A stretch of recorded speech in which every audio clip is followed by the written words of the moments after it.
So thank you very much, Richard, for creating this opportunity for me. I have ever heard about Serra Club, and I am the kind of one that is not really curious about many things.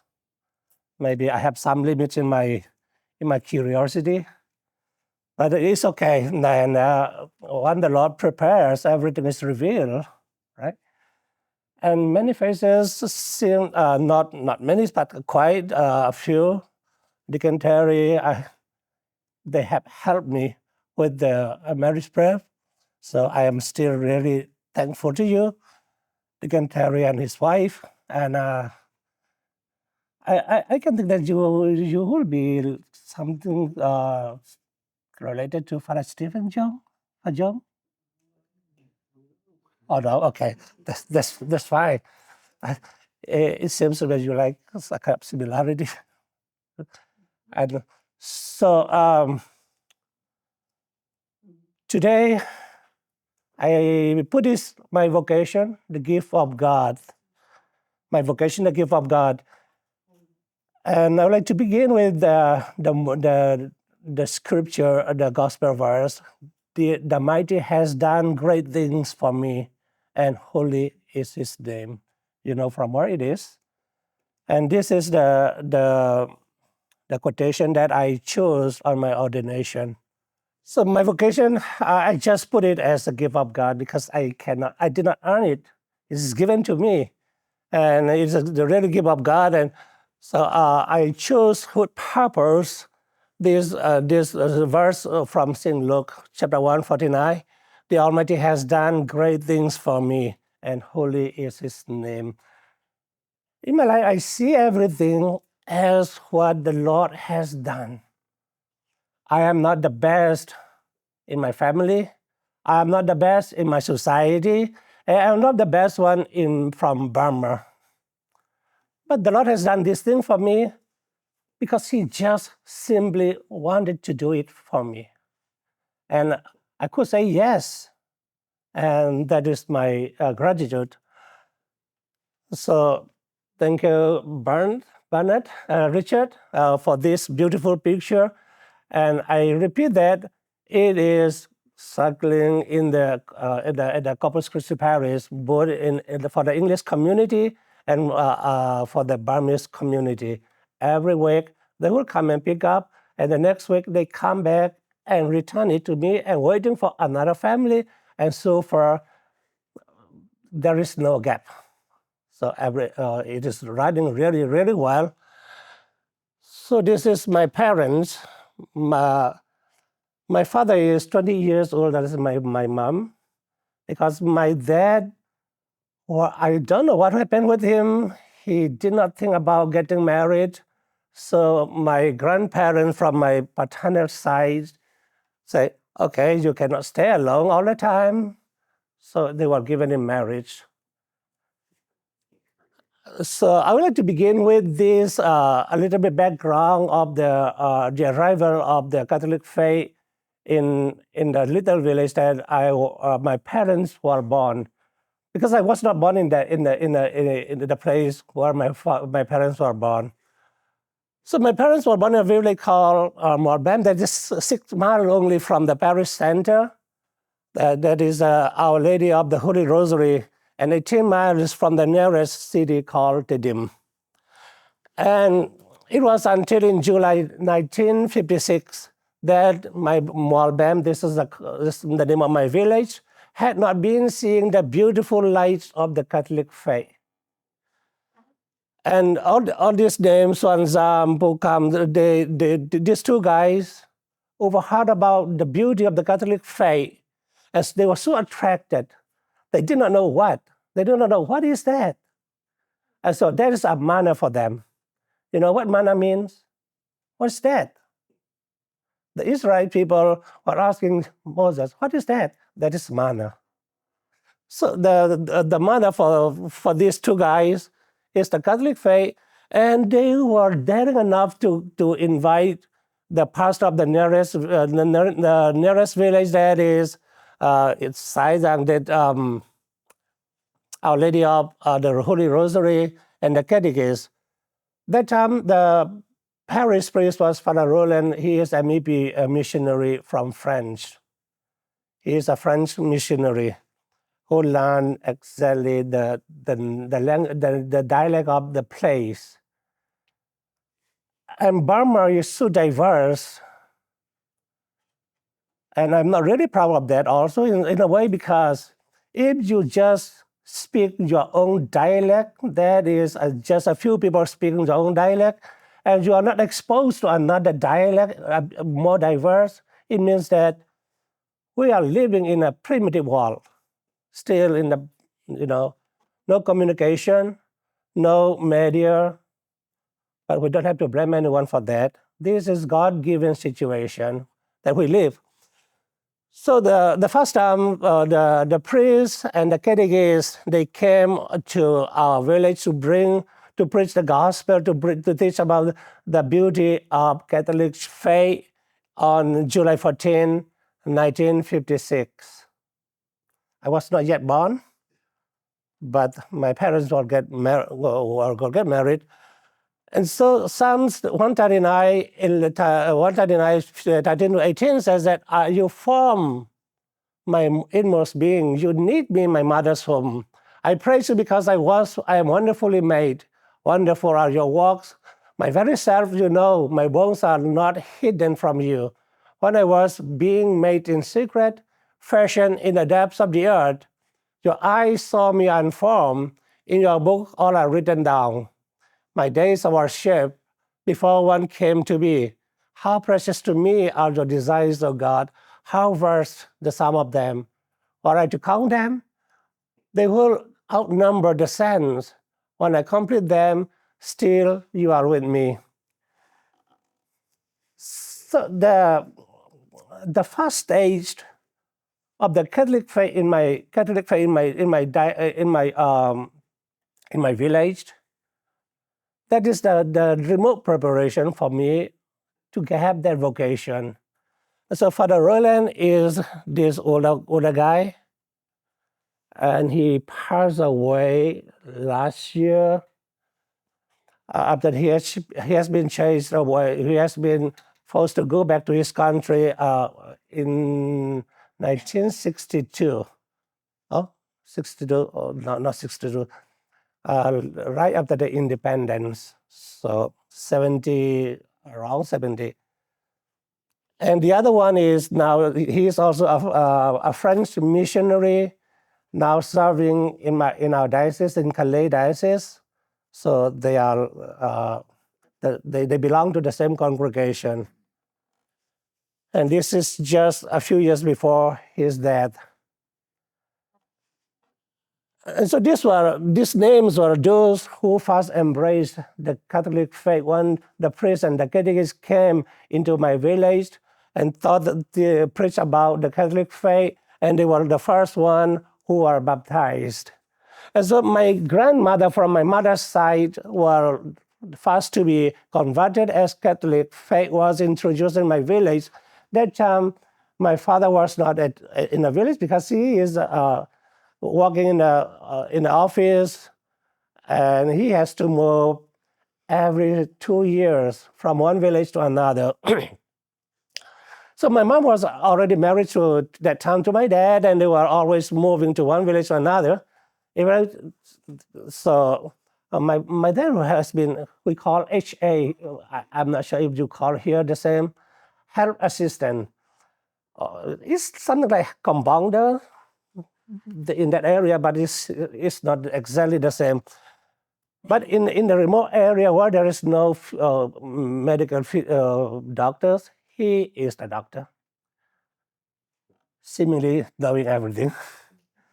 But he can cure many people because they have total trust in him. He's the one who has the needle and who can inject some medicine, who can dispense some medicine. So he's the star there. So that is something there.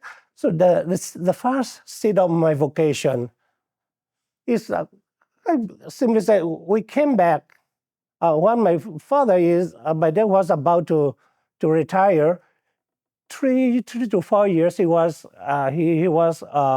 assigned in my village. So as we say, like at the beginning, it was just 6 miles from the parish center. But the scarcity of the priest, that time, every parish priest, every pastor has normally 30 mission villages under him. And he told me, my elder brothers told me that the parish of Zion at that time has 45 villages. So to tour these mission stations, it is a challenge. No motorbike. If you have the horse, you're the boss. And I still heard many old people that they are really proud because they tend the horse of the priest. And they are very strong and very good Catholic until now. And so if we have the priest coming into our village once a year, not once a month, not once a week, once in 365 days, it's a celebration. It's a joy.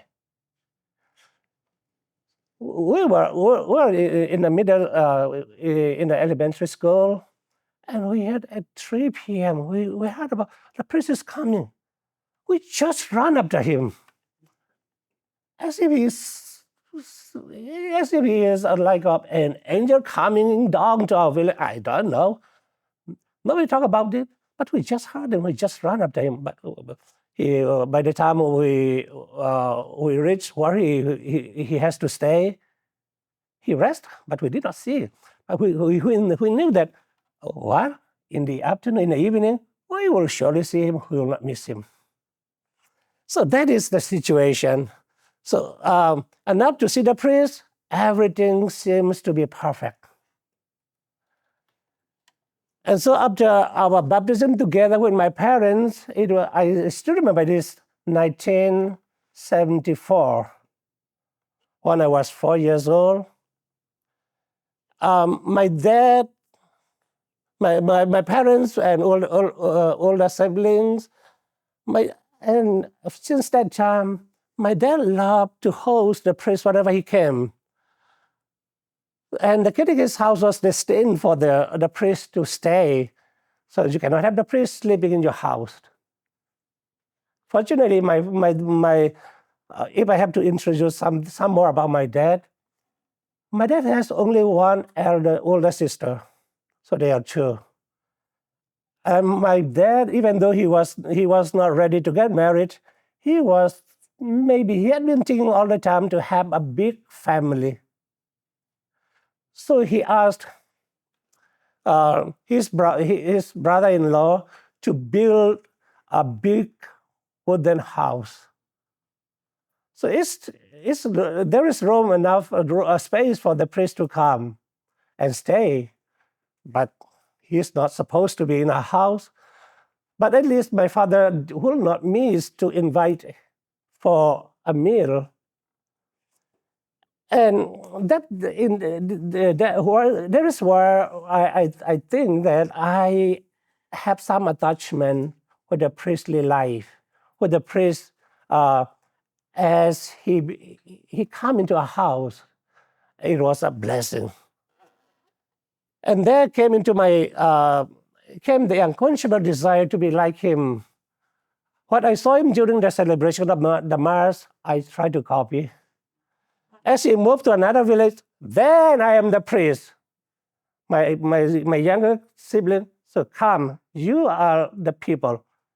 What I do, I did not have the vestment, and I was not supposed to have the vestment too, right? Chasuble.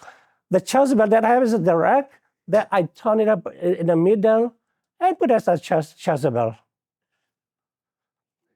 It made me so happy. But my mom was not so happy with me.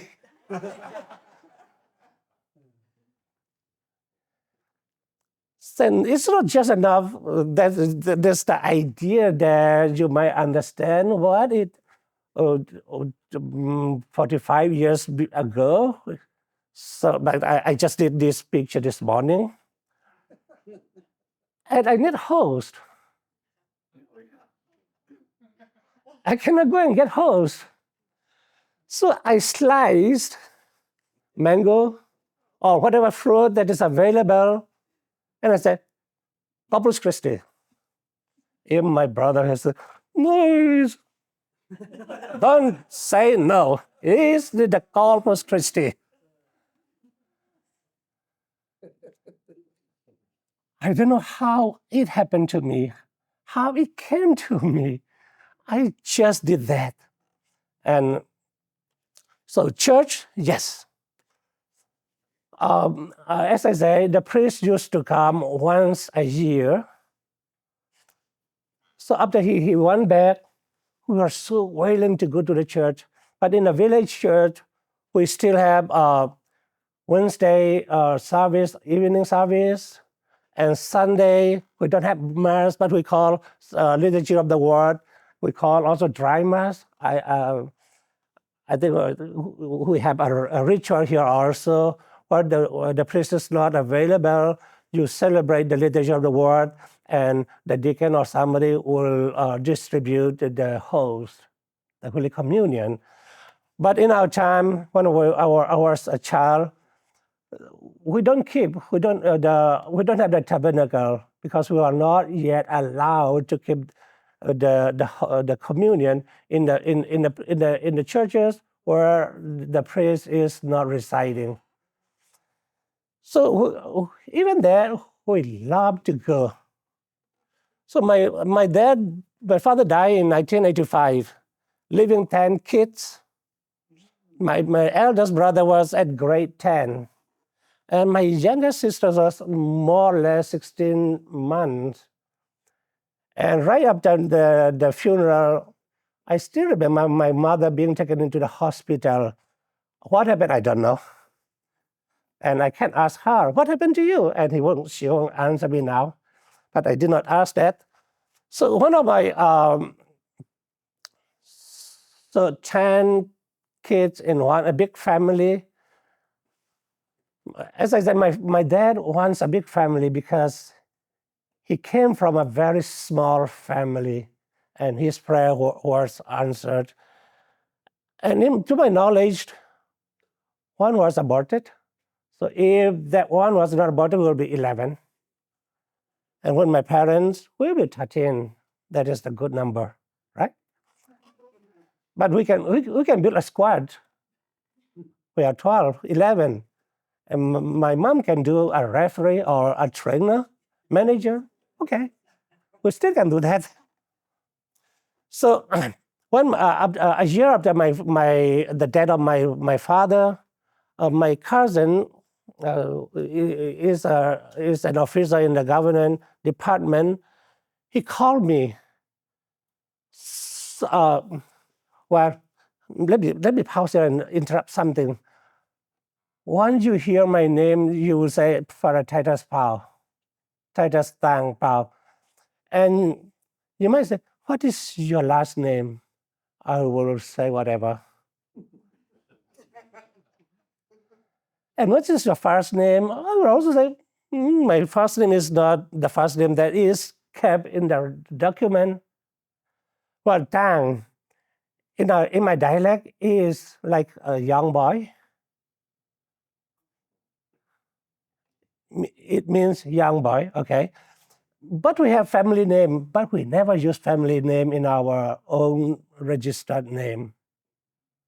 If I have to speak, if you are going to ask me, what is your last name?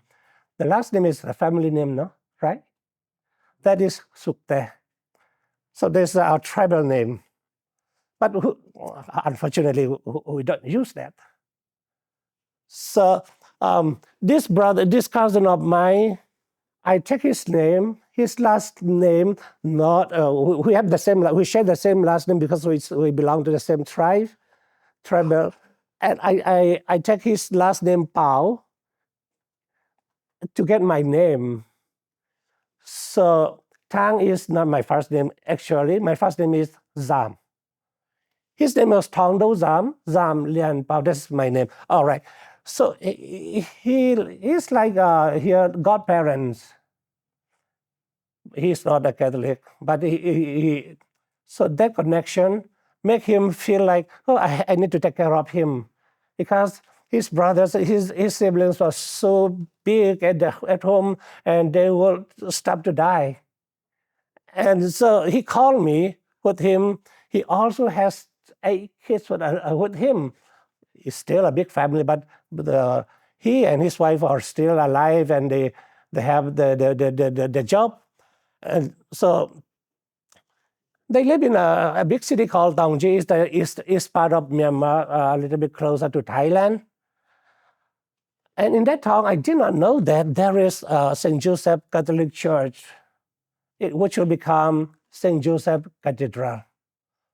When the town was created, Paris, and my mom happened to visit me to see the family that hosts me, and she was trying to see.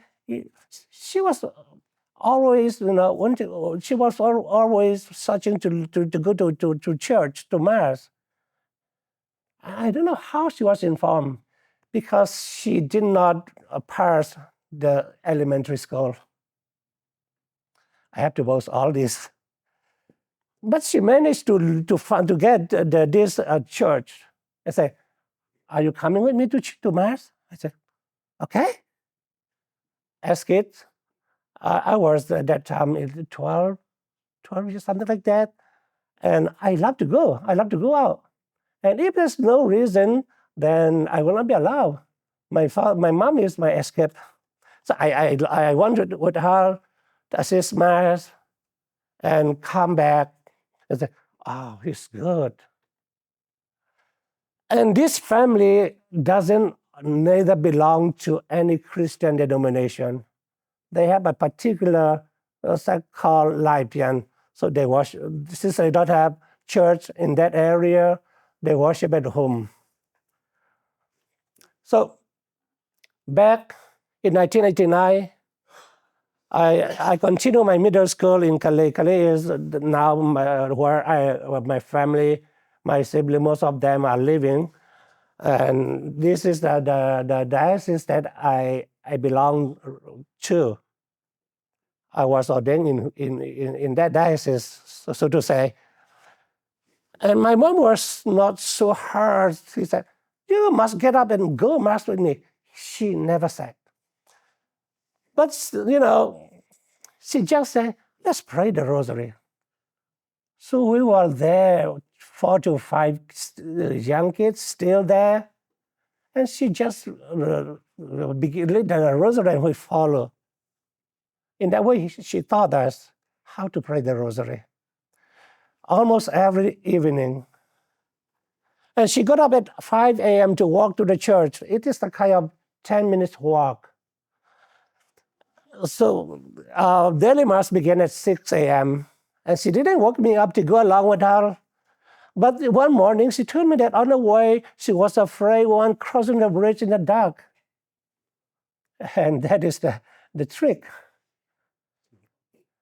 That made me wake up with her and go run the church with her, assisting the mass. So door knock. In 1991, Mom asked me if I would like to join the seminary to become priest. I said, why not? But I don't know. What is the seminary? I did not know. Actually, when I was in Taungji, before I moved back to Calais in 1991, in 1989, one of our religious nuns that is a kind of related to us, she came to visit us, and she brought along with me to minor seminary in Taungji. I said, oh, this is a huge building. I did not know that it was a minor seminary. But even though you do not know, there is something left in you,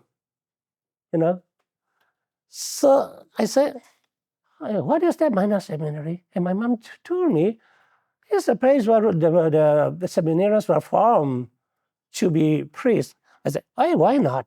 So we went to the pastor, and he welcomed really, he really warmly welcomed us. He told me, I know you, but it's late for me this year, this academic year, but we'll try for the coming year. I said, okay, great. And I have been dreaming to become a priest, and I was sometimes overwhelming. I was sometimes like, what is he doing? I don't know what the priesthood is. So in that way, in 1992, I joined the St. Aloysius Minor Seminary, that is interdiocesan seminary. And St. Thomas Intermediate Seminary, we call it Intermediate Seminary because when we finished our high school, we need a period of doing university, 4 years. So we learn a little bit of English, we learn a little bit of Latin, but all the Latin that I learned, I can read in my own way, but I forgot all the grammars, Latin grammars. That is so difficult. Then I joined my major seminary in 1998, 2 years of philosophy department. Then came the Jubilee year 2000. There is a change in the process of seminary profession. Until now, our turn. So the process was really simple.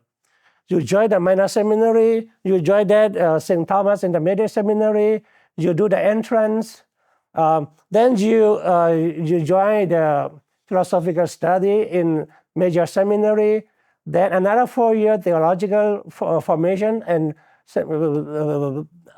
in major seminary. But what happened with us in the year 2000?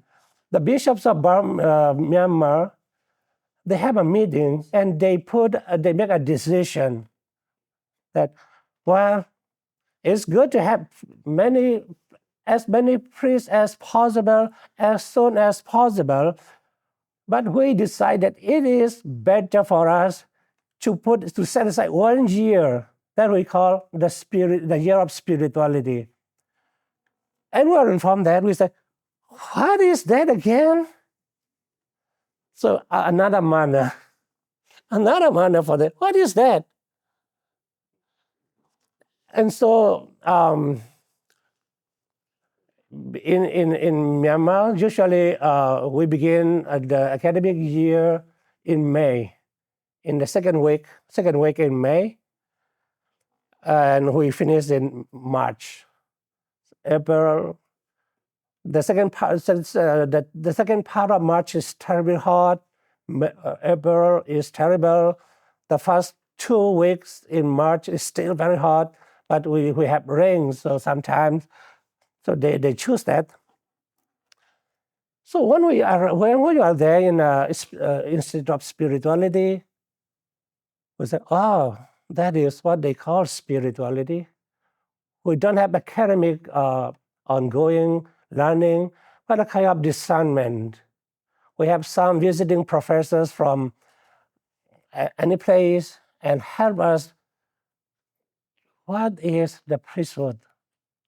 And are you sure that you want to be priest? Because that time, in our context, there were so many seminarians. Simply they say, I don't know if it is correct, but I never take it as it is correct. Because your families are poor, so you join the seminary, you don't pay. Free tuition, free board.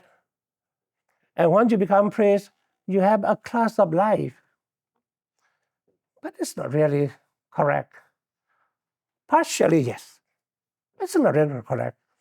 Because when I joined the seminary, we were 41. And out of that 41, how many became priests? 10.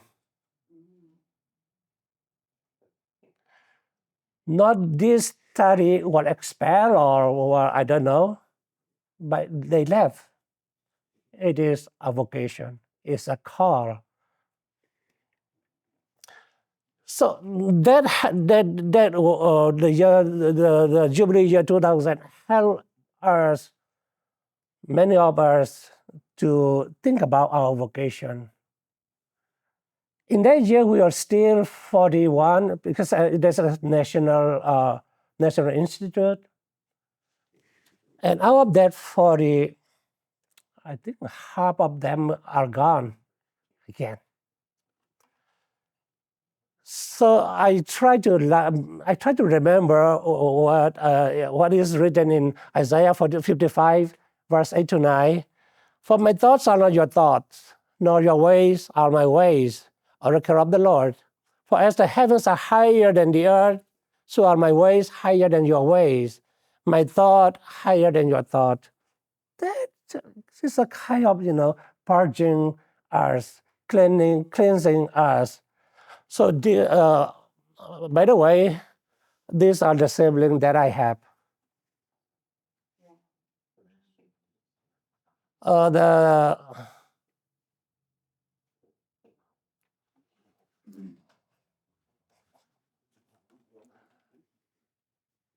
This is the eldest. This is the second eldest, the third. So they are like that. And this is the fifth. That's me. And so in that way, all are still alive and kicking. Yeah. And that is my palace. This is our house back in, we still live in that house.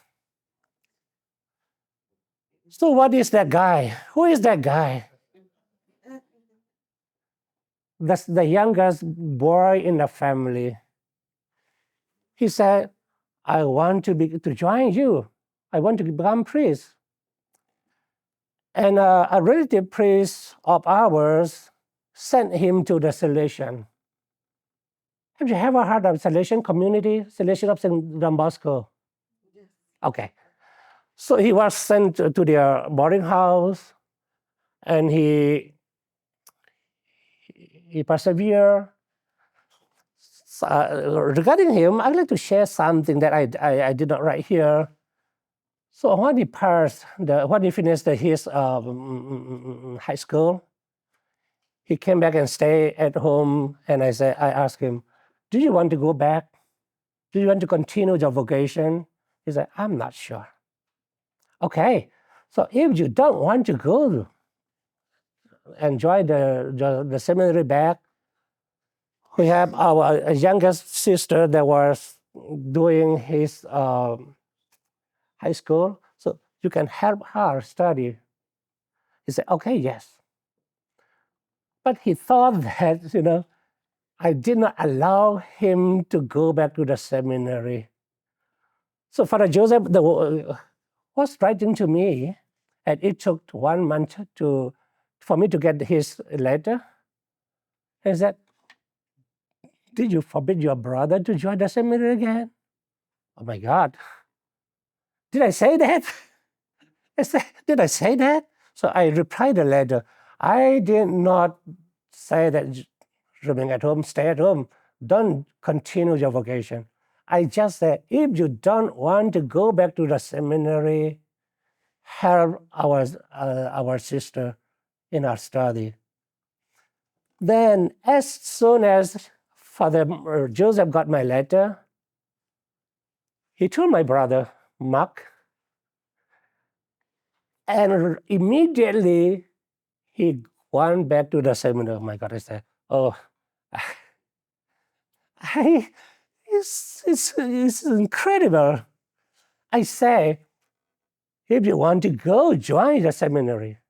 If you want to be a priest, I encourage you, but I don't say that you must be a priest. So what happened with him? So when when he's a novice, he has got malaria. He was so sick. And he did not tell me anything about his illness, his sickness. Because he chose it, he tried to persevere. He prayed and he persevered. And so the Salesians used to have, when they finished their philosophical study, they have 3 years of experience. So he was sent to Rome, Italy, Vasto. And I had the opportunity to meet him at Vasto and stay with him when I went to Rome in 2008. I stayed with him. So I visited him twice, and I stayed with him like a week. It was a beautiful place on the seashore. And I was lucky and fortunate to have to verse him at his diaconate ordination in Turin. The Basilica of Our Lady of Auxiliary Basilica of Our Lady. That is the church that John Bosco built, if I'm not mistaken. So that is it. And when we have a gathering, all my brothers and sisters, so my parents must be watching from afar and smiling at us. We have a gathering, all brothers and sisters in 2017. After that, we never met again. They live their own, and I'm here. I isolate myself here. I'm not isolating myself here.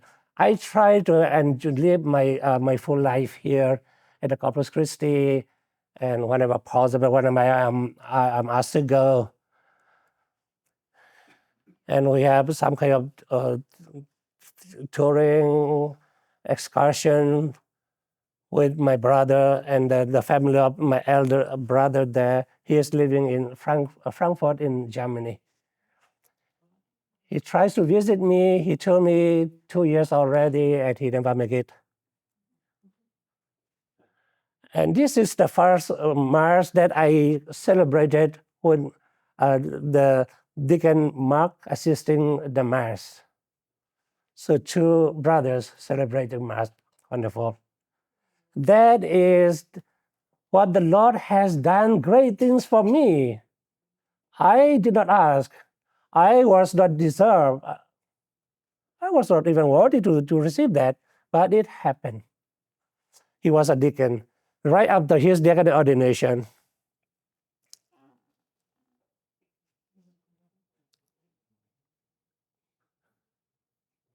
Oh, I still did not have time to put his ordination picture on this presentation, but it's okay. So he's now serving at the Salesian community. He was ordained in 2015. So as I reflect again of my vocation, I see nothing but the greatness of the Lord. And so what in 2008, when I was sent to Rome to study, and people ask me, what are you going to do? I don't know. And I had the opportunity to serve after my licentiate. I was fortunate to serve in one parish in Italy, in Nepal, an island called Ischia, at the county of Casamicciola, 3 years. And I said, oh, the Lord is good. And they asked me, do you want to go back to your diocese? I said, when it is time, I will love. But if I have to stay here, I love more, right? So I don't make any choice. But if our superiors, our bishop says, okay, stay here for life, I say yes, Yes, Lord, thank you. And if he say, come back, okay, I'll get the ticket, and in 1 week, I'll be there. So this is what we understand as our obedience to the superior. So far, I talk a lot, and some things may be confused. If you have any questions.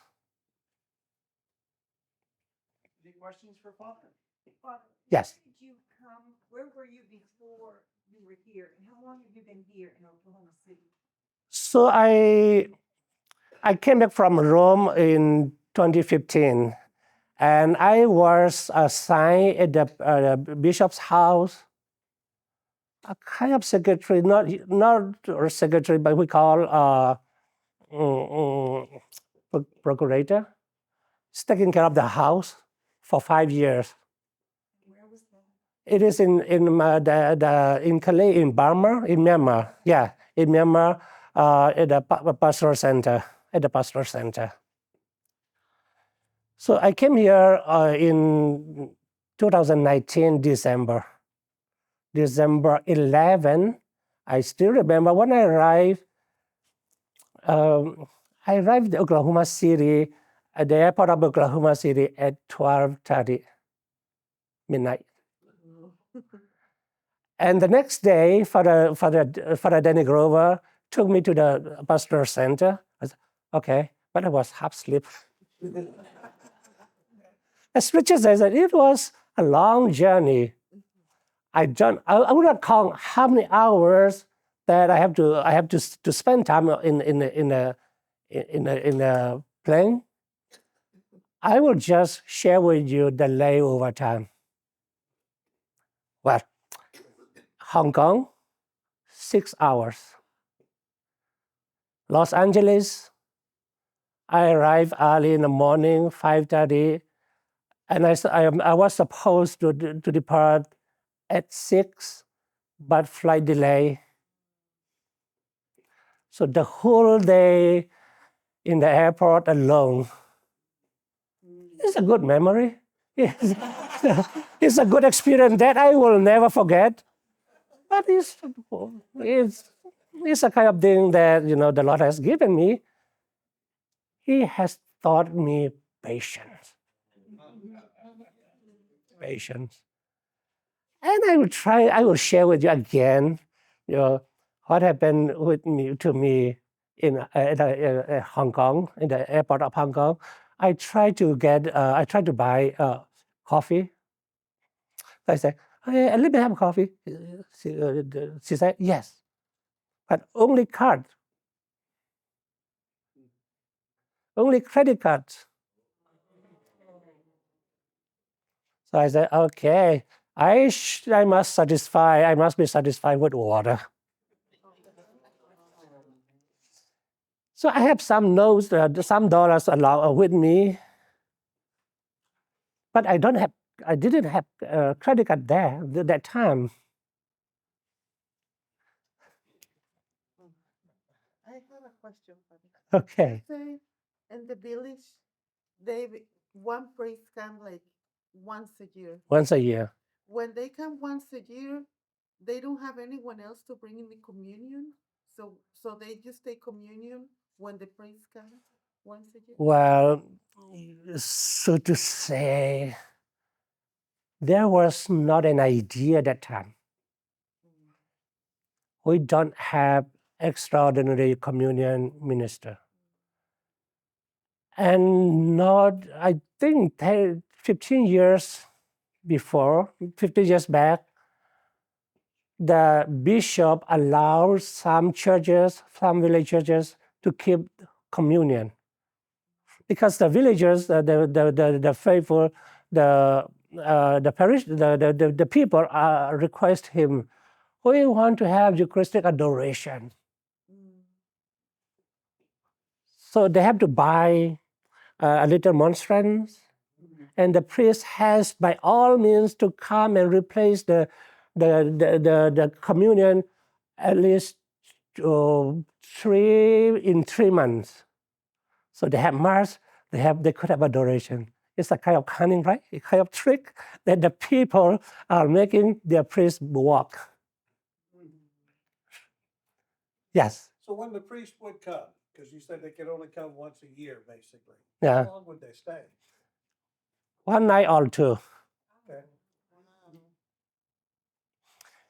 And my Bishop Felix, he tried to share his experience. But when he was a parish priest in that parish, he tried to make sure as fast as possible. So when he began the tour, he wanted to finish all the villages.